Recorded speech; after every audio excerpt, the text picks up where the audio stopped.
my fellow motion designers. Welcome back to another Houdini tutorial. And in this video, we're going to make this flowing hair simulation.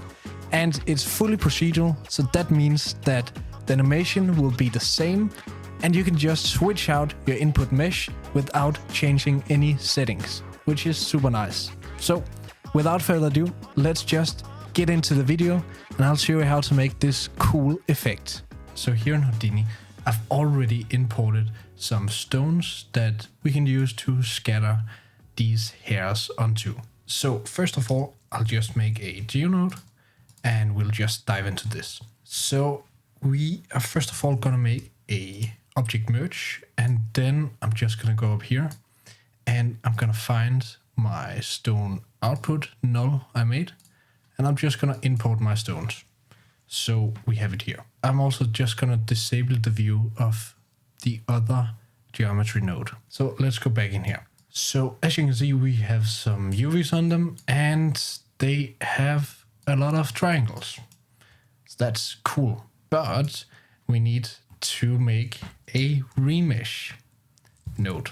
So the reason why we have this remesh node is so that we can control how many triangles are on our input mesh. So I'm just gonna go up to the target size here and I'm gonna make it 0.01 just to make it a little bit more of these triangles. So now that we have this, we are first of all gonna make our mask that is gonna drive this whole animation. So we're gonna make a distance from geometry, just put it here, and it needs a input, so a starting point from our mask, and we're just gonna make a simple sphere, just like this. And this sphere, we can just go in here, and we can just scale it down a bit. And let's pull it out here. So we will start our animation from this point out here.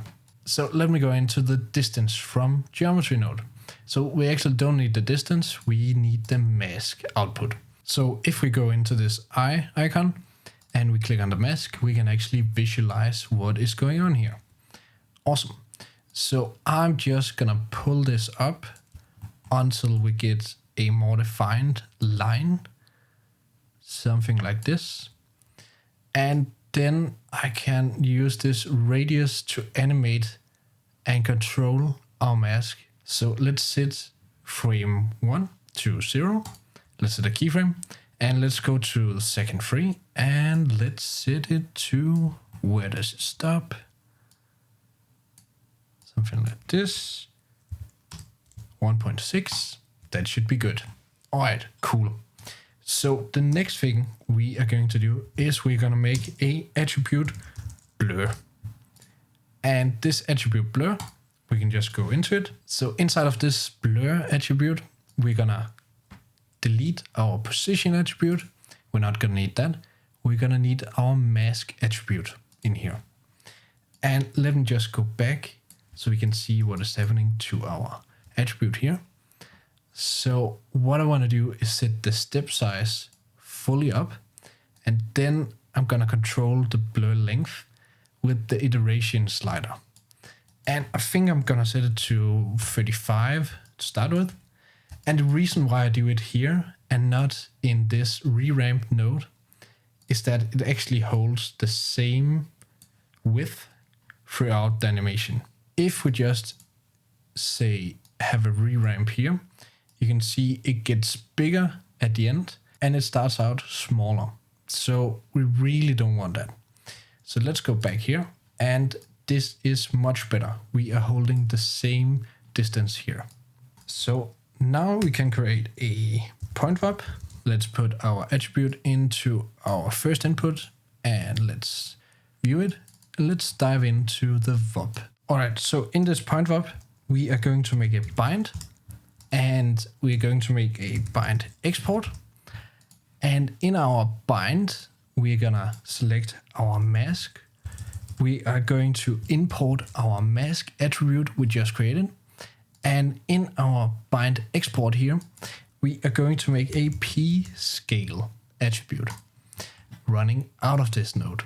So let's connect our mask to our P scale, just like this. And then we can go and make a displays along normals, just like this. And this displays along normals, we can just put our position into the position, just run it through all the way out to the geometry out node. And then we can go and make a ramp parameter. This ramp parameter, let me just make a little bit of space here. And this ramp parameter, we're first of all gonna take the attribute from our mask and we're gonna run it through the ramp and into our scale. So one thing I actually forgot here is that I forgot to make a normals node. So let's just make a normal node and let's just put it here just after the remesh, and we should be good. In our displacement along normals, we're going to set it to 0.1. And as you can see, a lot happened here and it looks a bit ugly. So what we really want is this like mountain over here. And that's why we created this ramp node. So let's go out a level and we can just pull this so it's at the middle point, which is 0.5. And I'm just going to pull this out, make another black point, and I'm just going to pull these to each opposite end. And as you can see, now we have this mountain that is rolling through our object. But it looks a bit weird right now. So what we're going to do is we're going to make a smooth and we're going to connect the smooth. Let's go down to it. Let's go and set the filter to 1 and let's set the strength to 20. So something like this.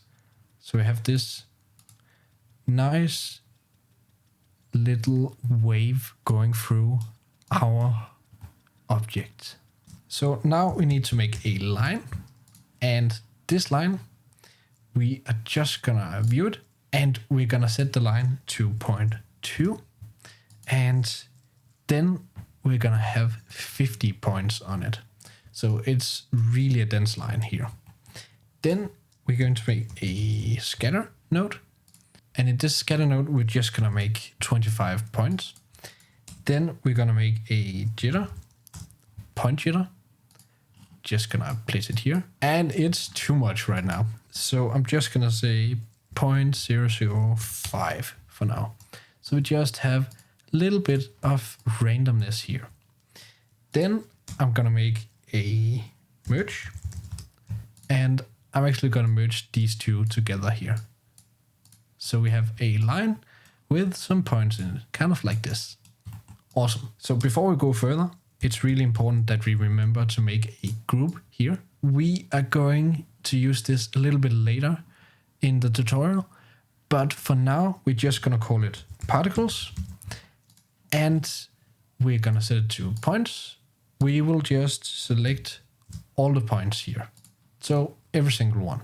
All right, so now that we have our input points and our object that we want to clone, we can simply just make a copy to points over here, and we can just pull in our points and our geometry. And look at this. It looks a bit weird, and we have these weird things going on. So what is actually going on? Well, first of all, our P-scale in here is driving the point scale. So that is working. We are scaling up our clones. But one thing we forgot to do in the line is actually set the right direction, which is the C direction. And now you can see we have a much more uniform copying to these objects. And what I want to do now is actually add a bit of randomness to the scale. So let's come into our point verb. Let's make a anti-aliased noise. Let's pull in our position and let's make a mix node. And let's put it up here. So our mix node, we can pull in our second input, which is our noise. Then I'm just going to go up to my mix node here and I'm going to make it to 0.3. All right, let's go back. And now you can see we still have a lot of points here where we didn't reveal our points yet. So we actually want to delete these points. And the way we do this is by making a delete node over here. And this delete node, we'll set it to points. And then we'll set it to delete by expression. We're gonna call in our mask by doing add mask. That is our attribute. And we're gonna make a bigger than 0.01. And now we actually have this cool revealing effect. It's looking super nice. And I actually want a little bit more height on it. So I'll just come in here and we can just extend the height just like this to 0.2, I think. That should be good. Then we have a little bit more height to play with. Yeah, that's looking super nice. And now get into the fun stuff. Just gonna go and make a group here. I'm gonna set it to points, gonna call it all. And I'm gonna make a asterisk, so we select all of the points. Awesome. Then I'm gonna make a group expression here. And in this group expression, I actually only wanna have all of the points except the root point of each of these lines here. So how are we gonna do that? Well, it's actually pretty easy. You can come into this and you can make it a point group, and I'm just gonna call it root. And then it's just to go down here and say first point of primitive. And now we just selected the first point of our line, as you can see here. Perfect. So then I'm just gonna make a group combine, just like this. And in our group combine, I'm just gonna make a new attribute called new. And I'm gonna take my all attribute, which is all of our points, and I'm gonna subtract my root attributes. Just like this. So now we didn't select our first point here. So what are we gonna do now? Well, we are going to make this curly pattern. So we're gonna make a point verb, and we're just gonna select our point verb. Let's go inside of it. And inside of this point verb, we are going to first of all make a bind. And in this bind, we are gonna call in our mask. So now we're gonna make this curl noise effect. And we're simply just gonna search for a curl noise. This is it. And we're gonna pull in the position to the position. And I'm also gonna pull it out to the position again. And as you can see, this is definitely too much curl noise. So I'm just gonna make a mix again, and I'm gonna mix the original position with our curl noise, just like this. Cool. And then we can just go and find a place just by pulling this. So this is like a amount slider now. Just gonna set it to 0.01. Just like this. And if I turn off this, you can see we have some nice curly hair. Awesome. What are we gonna do now? Well, first of all, we're gonna use our mask in our amplitude. So let's pull it in here. And as you can see, we are only starting with the curl noise when these are coming on. So that is nice. So we're actually controlling it with our mask. And then what I also want to do is I want this time attribute to drive our offset. So we actually have a animated curl noise. But I think right now it's moving too fast. And if you like this look, well, go ahead. But for me, it's moving way too fast. So what I want to do is make a multiply. And this multiply, I'm going to make a constant. And I'm going to put this constant into the second input. And in this second input, I'm going to set it to 0.1. So 1/10 of the speed. And that is a bit more the animation speed I'm looking for. So this slow moving, wavy kind of grass look. This is looking super nice. Awesome. So this is actually all I need to do in this node. And the last thing I want to do here is actually make two nulls. The one is going to be called line out. And the other one is going to be called particles out. So I actually want to separate the output for these two. And let's just connect them both to our last pointer up here. So in this line out, just gonna make a blast node and let's put it in here. And now we can use this particles group that we created in the beginning. So as you can see here, we are deleting these particles from our lines. So we only have the lines going out. And then we can duplicate this node, pull it over here, and we can say delete non-selected. So we're deleting all of the lines, but not all of the particles. Now we want to render this. And let's go to our material. And what you can see here is that I already have a stone material loaded in here. So I'm just going to make a redshift material builder, a RS material builder.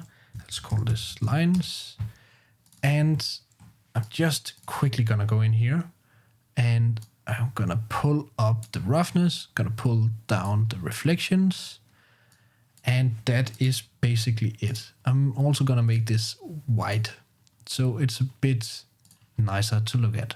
So I'm first of all just gonna go into my stones and quickly just make a material in here, and I'm just gonna make it the stone material. Awesome. Then I'm gonna go into this geonode. And I'm gonna make a material for my lines out right here. Material. And I'm just gonna make it the lines. And I'm just gonna duplicate it for now and also make the points the same color. Awesome. So let's go out and this is gonna be my lines. And now I need to make a new geometry node. So this geometry node, I'm just gonna call particles. And if we go inside of this and make a merge object, we can select our particles out. Then we need to go to our render and I'm just gonna start the render so we can see what it looks like. So if we wanna render these lines here, we're gonna go to the lines geometry. We're gonna go to the strains tab in our redshift object tag and we're gonna put the strains on. Then I'm gonna select the cylinder type and I'm gonna set the multiplier to 0.1. And if we quickly jump into our camera here and let's just pan down and see what it looks like. And I'll quickly just make a dome light here and I'll just pull in a texture that I have over here. Just like this. Yeah, let's take a look at these lines here. I think they have the right thickness actually. So let's go to our particles here. Let's also go to the redshift object tag and let's go to the particles tab. Let's turn on the particles and let's press render again. And we definitely need to scale them down. So maybe something 0.2, 0.4. No, 0.4 is too big. 0.3. That is looking good. Alright, so I just pulled in a lighting setup here and it looks pretty awesome actually in this lighting setup. If we go to another frame here, we can see that it's also looking pretty awesome, like the whole way through. So that was it for this video. I really hope that you learned a lot from this tutorial and I would love to see how you guys implement this effect into your projects. So if you end up using this technique, then please DM me on Instagram. I would love to see your result. So if you want more videos, then you can help out by subscribing. You can also give it a like, that helps out a lot. And fear not, because there's a lot more videos in the pipeline. So if you like this one, then stay tuned, because the next couple of months we're gonna have some more videos like this one.